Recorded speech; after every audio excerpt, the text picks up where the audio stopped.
What is up, folks? Today we are checking out this super affordable ultra low budget monitor from Fotga, the C50S.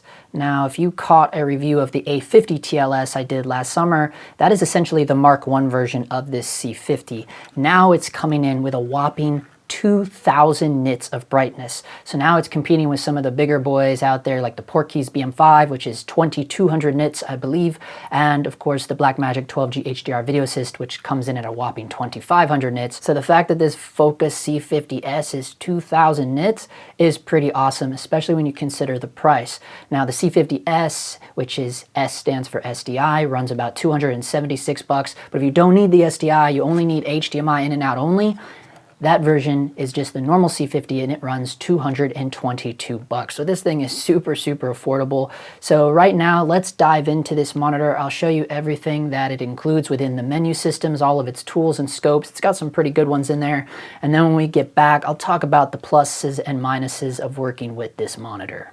Focga C50S is connected to the red Komodo here, okay? And I can verify that by clicking the scroll wheel here at the top, and here you'll see the menu options here, all of the different things. Now I have mentioned before that there are 7 programmable menu buttons at the top, but we're just going to be flying through the menus here. So the first one at the top here is the display, and you see everything you get. You get safety markers, center markers, marker matte, marker colors, marker thickness, scan mode, video aspect. You have your anamorphic mode, which is 2x magnified. There's a normal 2x, a 1.5x, a 1.33, a 1.25, and then off. So you do have some different flavors for anamorphic. You have your zoom option. You have the freeze option, which is very similar to the screen image capture that is found on small HD monitors. Here you have rotate, so you can rotate the monitor's aspect ratio dot to dot, flip horizontally, flip it vertically, and then we're out of that menu for display options. Then we can jump back here. These are all your tools. You get monochrome, false color, peaking, change the peak color, zebra, vector scope, parade. You have your normal histo. You can position where you want your audio bars to be. You have an option to turn on all waveforms. Color bars, that's always good for calibration purposes. And here is where you can program each of the 7 function buttons, okay? I've just left them stock as they are, and we'll look at those in a minute. Back out of that, and now we're into the LUT. And in here you'll notice there's a LUT switch. Now I really love this LUT switch option, and I'll talk about that in the talking head, but basically you can turn on or off. You can basically give it, we'll talk about in talking head. And then here's the different LUTs that come preloaded in the camera. So you get log C, S-log 3, S-log 2, HLG 709, a Focga log LUT, which is interesting, V-log, and then log C. So those are all your different flavors that come pre-installed on the C50S. Here is where you can turn in to importing LUTs through the USB port. And then down here is the basics. So here is where you can do some monitor calibration, things like that, change the color temp, backlight, brightness, contrast, saturation, sharpness, and hue.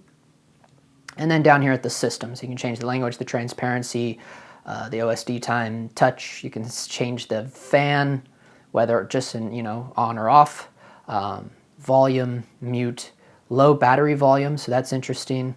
And then you can change the input to SDI or HDMI. Now this is only going to apply to the S version. If you get the normal version, obviously you wouldn't have that option. You can reset the thing, and then there's to upgrade the firmware via USB. And then this is kind of cool. They have a built-in guide. So they have a guide built in on the actual monitor. So you can either touchscreen touch to go to next.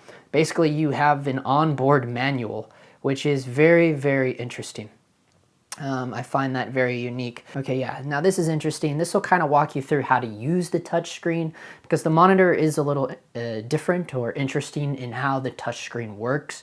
So here you can see that you can double tap and to enter the main menu, but then you can also go to a shortcut quick menu by just pulling up from the top of the screen, much like you would an iPhone or something like that. Or you can just click tap anywhere on the monitor to exit all menus. And also you can see you can do a You can do a pinch to squeeze zoom, right? And then a single finger touch allows you to freely move around. So they have a little on-off switch at the top of the monitor here. So I just turned it off, and now we're turning it back on. And there's the startup screen. So it looks like there's some kind of glitch when you go from the PDF onboard manual, and then when you try to go back, it kind of freezes the monitor. So maybe that's something that can be fixed in the firmware update. I don't know. Okay, so I am now going to go through the function buttons that just come the way they're programmed right out of the box, right? So function 1 is you can change your different waveform, right? So you have RGB parade, you have RGB wave, then you have your normal waveform. So that's function 1 right out of the box. Function 2 right out of the box is your focus peaking. You can change it to low to high. Now we saw in the menus you can change the color of that. The neighbors are washing their car, so it is what it is. Function 3 here is your false color. So your first one is your normal false color, works off of the IRE scale. And then if I tap it again, now we go into false color type 2. Now this is kind of cool because this one is more similar to the exposure tool in the RED cameras. So it's really only honing in on your clipped areas, your underexposed areas, and your middle gray areas. So that's kind of cool. So you do get 2 different types of false color. I do like that. Let me turn that off. Okay, and then function 4 right out of the box is where you can change your LUTs. Now you'll notice it's not actually loading the LUTs, and that is because if you remember in the menu section here, I actually have the LUT switch turned off. And that's pretty cool. The reason why I like this is we will talk about that in the talking head, okay? But that is why none of the LUTs are actually showing up, because you have the option to actually lock the LUT button, and that prevents people from accidentally turning LUTs on, and I'll mention that later on. Okay, so function 5 right out of the box is your backlight. So again, this is a 2000 nit monitor. We will definitely showcase this more in the outdoor test, but here you'll see as low as you can go, it's still pretty dang good. Now I do have the little Fotga hood on this, and then the next function 6 right out of the box is your backlight higher. So now we're going to crank this all the way up to full 2000 nits. I like that it goes in little increments, and if I just tap and hold, it just kind of does its thing. So yeah, pretty cool 2000 nits monitor. It is a really decent screen for how much this unit costs and what it is, you know, being a plastic build. Just like the last Fotga monitor, I am impressed with the overall screen quality of these monitors, all things considered. And then the last one is really cool. Again, all of these function buttons are completely user programmable, but I kind of like how they come right out of the box. This last one, function 7 here, is you see what it is. It's all waves, so you notice the audio meters are down the bottom. Those are working well. And we have our different waveforms. Now again, you can change these out by going back to function 1 and changing what waveform you want to look at. But I just think that's really cool. This is kind of akin to those higher end small HD models, or we've seen stuff like this also on the Portkeys BM5. I'm going to turn these off. Now you did notice that weird little glitch when it pops in and out. And that's just, I think, one of those things, maybe SDI connection or just, you know, overall quality of the monitor. There we go. We're just going to do a quick latency test here with this Focus C50S.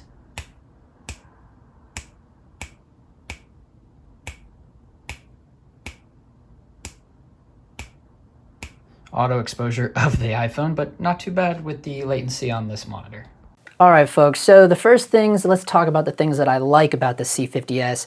It, much like the A50 TLS, it has this cool little hard hood option. Now, you can pull the whole hood off, but I kind of like leaving it on, even though it is 2000 nits now. Like I've said before in the past, it doesn't matter how high a nits your monitor is, it's still going to suffer from glare, right? So that's why I kind of like these hoods. They help out with any glare. And also it kind of doubles as like a little protection for your screen. Now you can just toss it in your Pelican case or your bag or whatever and be on your way. So I kind of dig that. Another feature I love about all of these Fotga monitors that they have sent me thus far is the screen. The screens on these are really, really nice. Now that they've added those 2000 nits, I mean, now it's kind of gone to a whole nother level. But I've always been impressed by the screen quality on these Fotga monitors. I don't know, the colors just look so dang good. It has a really wide viewing angle, which is really nice as well. I really dig it. I'm not always a fan of touchscreen anyways, and so the fact that they do have this toggle wheel and 7 customizable function buttons is pretty rad. Another cool thing that I actually like about this monitor that I talked about when we were looking at the menus is that LUT on-off switch. It's not just your normal toggle switch. It's more like a LUT lock.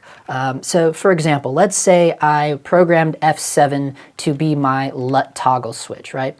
But if we were to go into the menus and go in there and change the LUT to off, it wouldn't matter how many times you hit this F7 button, it's never going to put the LUT on the image. So that's kind of a little secret menu option in there. Now, why would I like that? Because someone like me, I like to send the LUT downstream from the camera, right? And so that's so I can make sure that every monitor is looking at the same LUT.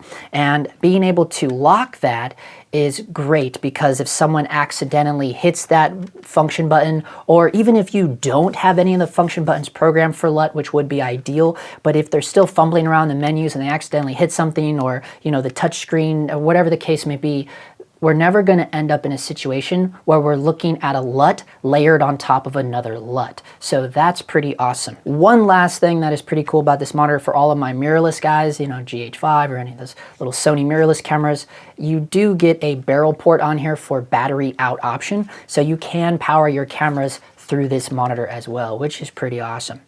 So now let's get into the things that I wish Fotga could improve upon. The biggest one is the build quality. If you guys saw my best and worst video where I kind of ranked on a 4-tier system, like the best and worst of all low budget camera accessory companies, and I put Fotga on the number 2 tier, so they didn't quite make it to number 1, and a lot of it is because of the durability, and I questioned the longevity of their products, and the fact that this monitor is all plastic. But again, beggars can't be choosers. I mean, again, it's under $300, so everything that this monitor provides, on top of the 2000 nits, again, we can't be too choosy. But the fact that it is plastic, it's allowed them to put a crap ton of vents in this thing. I don't think this thing is ever going to overheat. One thing that I really wish Fotga would do, something they should consider perhaps, is to allow the SDI to cross-convert with the HDMI. Now, when I did the review of the A50 TLS last summer, I led a couple people astray, and I do apologize for that, because I thought that the A50 TLS was cross-converting from SDI to HDMI, but it turns out that I believe it was actually happening via the Hollyland Mars 400S, because back at the time when I was demoing and reviewing the A50 TLS, I was also testing the Hollyland Mars 400S, which is also SDI and HDMI. So somewhere along the line, I got tripped up and confused by what was allowing me to cross-convert. Turns out it wasn't the A50 TLS, and we have the same problem now with this new C50S. We still cannot cross-convert from SDI to HDMI. And I think that's an oversight, especially, that's kind of a pro feature. And if Fotga did that in the future on their next generation of this monitor, that would be super killer, but I also think it would be really competitive, because that's something you don't see in any low budget monitor, is the ability to cross-convert like that. So I think that would take it to a whole nother level. So yeah, there you have it, folks. If you're interested in checking or researching this out more, there are links to it down in the description below. Also, Fotga was kind enough to send out a special discount code, so if you use the links down there and use the codes that are in the description, you get a little bit of a discount. Keep in mind that I get a couple pennies off of those links as well, but if you're into the channel, that's a good thing, because you're just showing your support for the channel at no extra cost to yourself.